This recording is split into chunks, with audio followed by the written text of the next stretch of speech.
You think you know Disneyland. You think you know the sound of laughter drifting through the air, the smell of popcorn mixing with sugar and heat, the familiar echo of a parade turning the corner. You think you've walked through the happiest place on earth. But the truth is, you've only seen what they wanted you to see, because the real Disneyland, the one beneath the music and the fireworks, isn't just built on imagination. It's built on control, secrecy, and a kind of perfection that demands silence to survive. Every detail in this place has been engineered to make you forget the world beyond its gates. The colors, the smells, even the way your eyes adjust as you move from sunlight to shadow. Nothing is accidental. Main Street was designed to feel like a dream of home, a vision of comfort so perfectly balanced that you don't notice how artificial it really is. Every lamppost, every window, every tune playing faintly in the distance works together to create a single illusion that this world is simpler, kinder, eternal. But if you look closely enough, the seams begin to show. Walt Disney's dream was never just to entertain. It was to construct an emotional machine. He wanted guests to feel awe, wonder, safety, not by chance, but by design. That's why the streets curve the way they do. Why are there no clocks? Why do you never see the outside world from inside the park? The illusion must be complete, because the second you remember time or money, or the life you left outside those gates, the spell breaks. And this place doesn't survive without the spell. Behind the smiling faces and choreographed joy are thousands of workers known not as employees, but as cast members. They're the unseen engine that keeps the dream alive. Every movement rehearsed, every smile measured, every interaction recorded in memory as part of a story they didn't write, but must perform every day. They wear the same costumes, speak the same lines, and must never, ever break character. Even when the sun burns, the crowds crush, or the magic feels paper thin. Some say the hardest part of working here isn't the hours, it's the identity, because after enough shifts pretending to be someone else's idea of happiness, it's easy to forget who you really are.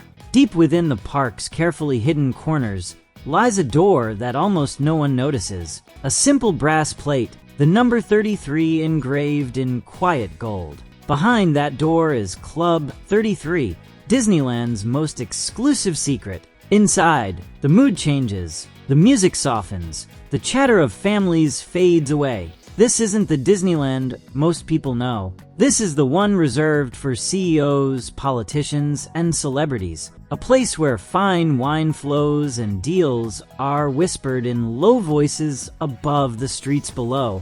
The members pay tens of thousands just to enter. Some call it a reward for loyalty. Others call it proof that even in a kingdom built for children, power always finds its private room. But the real secrets of Disneyland lie beneath your feet. Hidden from every map, buried under the laughter and music, are the utilidors, an underground world that moves in silence. Down there, cast members travel unseen from one land to another. Trash disappears through hidden chutes. Supplies glide on quiet belts to appear where needed. It's a city within a city, windowless, fluorescent, and perfectly efficient. Some employees describe it as the park's nervous system, others as a place that feels haunted.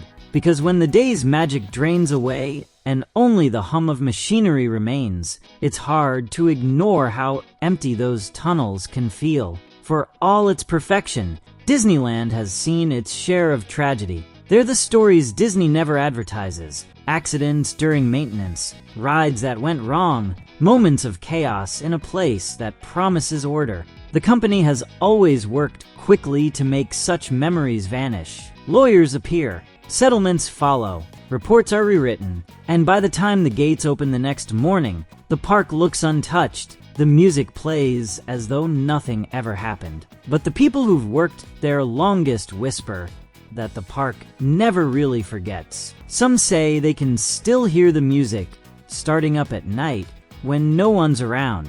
Others speak of cold spots near certain rides, sudden chills in the air that linger long after the guests are gone. Then there are the legends, stories told quietly between employees, repeated by visitors who swear they saw something impossible. The little boy seen waving on the "It's a Small World" ride after closing. The shadow that moves across Sleeping Beauty's castle when the park is empty. The woman in white who appears near the rivers of America, said to be searching for her lost child. Management calls them myths, but in a place built entirely on illusion, who's to say what's real? Every fairy tale casts a shadow, and maybe these stories are simply the echoes of all the emotions the park absorbs. Joy, sadness, fear, recycled night after night. Psychologists have long studied Disneyland as a living experiment in human behavior. The park manipulates emotion through rhythm, light, and sound with surgical precision. Music tempo increases slightly as crowds move toward bottlenecks, pushing people forward without them realizing it. Scents of vanilla and popcorn are released near congested areas to calm anxiety. Lighting grows warmer at dusk, evoking nostalgia and comfort. It's not manipulation out of malice. It's designed for obedience. When people feel happy, they don't question. They follow the path, take the photo, buy the souvenir, and tell themselves they've touched magic. But the longer you linger, the more the magic begins to feel mechanical. Every emotion, every laugh, every spontaneous smile has been anticipated. Guests think they're exploring, but they're being guided by architecture, by color, by carefully measured distance. Even the trash cans are spaced exactly 27 feet apart because Disney once calculated that's how far a person will walk before littering. The illusion of freedom is just that, an illusion. In a world built for happiness, control is the only real law. Technology has made that control absolute. Magic bands, park apps, facial recognition, the invisible infrastructure of modern surveillance dressed in whimsy. Disney knows how long you linger in line, what snacks you buy, which ride you skip, and which song makes you stop and smile. The data feeds algorithms that adjust everything from staffing to lighting to ensure you keep moving and spending. The more predictable you are, the more profitable you become. And the strangest part, most guests love it, because in a world of chaos, predictability feels like comfort, even if it means being watched. Beyond the gates, Disney's power stretches farther than most imagine. Workers in satellite offices and overseas parks labor long hours for wages that barely sustain them, crafting the merchandise that fills Main Street's windows. Entire towns depend on Disney contracts, and entire careers vanish when they end. The image of family-friendly innocence masks a corporate empire with its own strict hierarchy, one that expects silence, devotion, and loyalty, just like the characters on stage. You can't build perfection without control, and you can't keep it without sacrifice. Inside the park, though, the ghosts of those sacrifices linger. Ask the janitors who close at night. Some swear they've seen lights flicker on rides long after power has been cut. Others tell stories of radios crackling with old parade music when the speakers should be silent. The Haunted Mansion, they say, is the park's most haunted ride, not because of its theme, but because of what happens when the guests are gone. Many have tried to scatter ashes of loved ones there, believing it's the one place where souls might be remembered forever. Each time, security sweeps it away, but maybe not all of it. Maybe part of the magic really is human. Even the architecture tells its own story. Beneath the flawless design lies something more complex, a tension between beauty and unease. The sight lines are perfect, but the boundaries are strict. Every land in Disneyland connects seamlessly, yet each one isolates you in its own fantasy. Step across the bridge from Adventureland to Frontierland, and you cross not just space, but time. Step onto Main Street, and you're inside a memory that never existed. The park doesn't recreate the past, it replaces it, and in doing so, it teaches visitors to crave nostalgia for worlds they've never lived. Over the decades, that craving has become the company's greatest weapon. People don't just visit Disneyland. They return to it like a ritual. They bring their children, and their children's children, all chasing the same feeling they had once before. The park becomes a timeline, each visit another layer of memory. That's the true spell, the one Walt Disney understood from the beginning. That if you give people a perfect memory, they'll forgive any imperfection behind it. But what happens when the illusion starts to crack? When a cast member drops the smile? When a ride breaks down mid-song?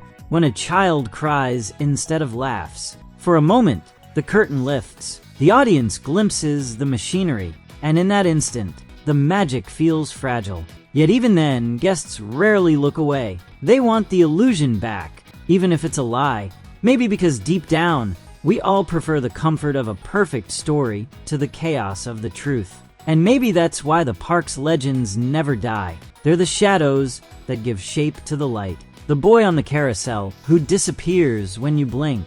The whisper on the wind near the castle at midnight. The faint scent of roses where none should be. They remind us that even in the happiest place on earth, something ancient still stirs beneath the concrete and paint. Something that remembers every laugh, every wish, every secret. Because Disneyland isn't just a theme park.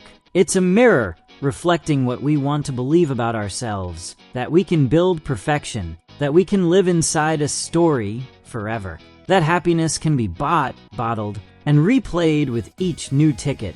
But mirrors have two sides. And if you stare long enough, you begin to wonder who's really watching from the other side of the glass. So the next time you walk down Main Street and hear the music swell, take a moment before the spell takes hold. Look beyond the lights. Listen to what's underneath the laughter. Somewhere in the distance, past the gates and the noise, there's a hum. Steady, mechanical, endless. That's the sound of the machine that keeps the magic alive. The sound of dreams being rehearsed until they feel real. The sound of perfection consuming itself to stay perfect. And maybe that's the darkest truth of all, that the happiest place on earth isn't just built to make you believe in magic. It's built to make sure you never stop believing, no matter what it costs.